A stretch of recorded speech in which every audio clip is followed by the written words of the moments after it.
Hello বন্ধুরা, শাশুড়ি মা রান্নাঘরে তোমার দিকে অনেক অনেক স্বাগত। দেখো আজকে পটল নিয়ে আসা হয়েছে, সেই পটলেরই আমি একটা রেসিপি তোমার দিকে শেয়ার করব। তার জন্য দেখো কটা পটল কেটে ছাড়িয়ে একদম পরিষ্কার করে গা দিয়ে দেখো কেটে কেটে নিয়েছি।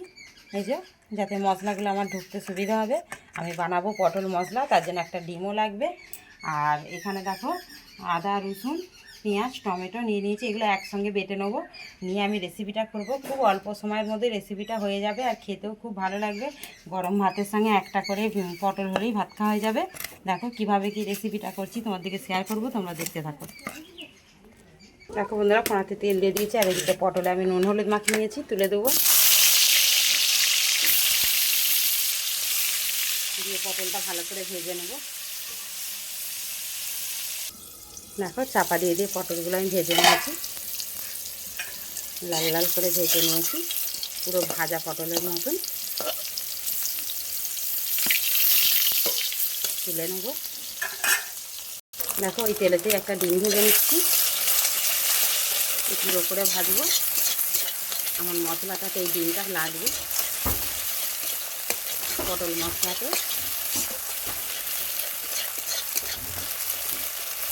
এটাও ঢেলে নেব।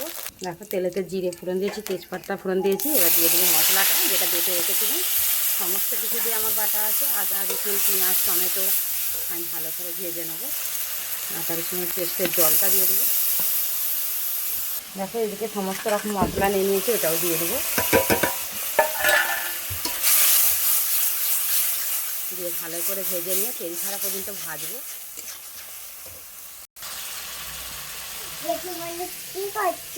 এই দেখ পটল মশলা করছি। দেখো কে এসে গেছে, হাই করে দাও। হাই। দেখো মশলাটা আমার হয়েই গেছে, এটা আমি এবার জল দিয়ে দেবো। দেখো এবার পটল আর ডিম দুটোই তুলে দেবো।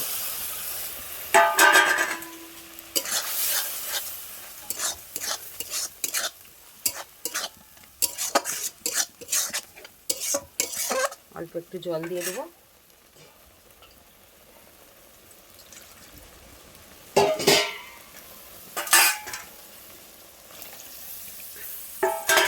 সামান্য একটু চিনি দিয়ে দেবো আর গরম মশলা।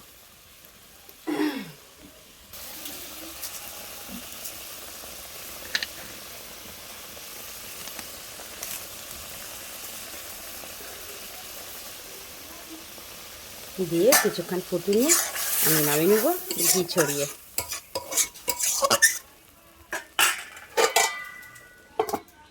দেখো পটল মশলা রেসিপিটা আমার হয়ে গেছে। এবার নামিয়ে একটু ঘি দিয়ে দেবো। অল্প সামান্য একটু ঘি দিলে টেস্টটা আরও সুন্দর হয়ে যাবে। আমার পটল মশলা রেসিপি রেডি। তোমাদের যদি ভালো লাগে লাইক কমেন্ট শেয়ার করো, আমাদের চ্যানেলটা সাবস্ক্রাইব করে নিও। তাহলে যা কিছু রান্নার রেসিপি সবই দেখতে পাবে। অনেক অনেক ধন্যবাদ।